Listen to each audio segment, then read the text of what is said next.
সাইয়েদনা ওমর ফারুক বলেছেন, মুতু ক্বাবলা আন তামুতু, মরার আগে একবার মরো। হাসিবু ক্বাবলা আন তুহাসাবু আলাইকুম, তোমার হিসাব নেওয়ার আগে তুমি একবার নিজের হিসাবটা করো না। কাগজ বের করে একটু লিখো না কি কি ভালো কাজ করছিলা, যেগুলো দিয়ে নাজাতের ওসিলা হতে পারে, 1 2 3, আর কি কি আকাম কুকাম করছো দেখো না, লিখে দেখো তোমার অবস্থাটা কি। মরার আগে একবার মরো।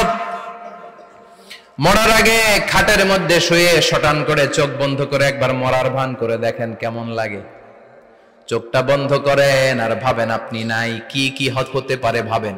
আপনার ছেলে মেয়েরা কান্না জুড়ে দিবে, আপনার প্রাণের স্ত্রী বিলাপ শুরু করে দিবে, বন্ধু বান্ধবের চিৎকার আর মাতম, স্থানীয় এলাকার মসজিদে ঘোষণা, অমুক এলাকার নিবাসী অমুক ভাই অমুকের ছেলে অমুক দুনিয়ায় নাই। সব আত্মীয়রা চলে আসবে, ফেসবুকে স্ট্যাটাস দেয়া হবে, সবাই সবাইকে জানাবে বিকাল 4টায় অমুক হাই স্কুল ময়দানে আপনার জানাজা।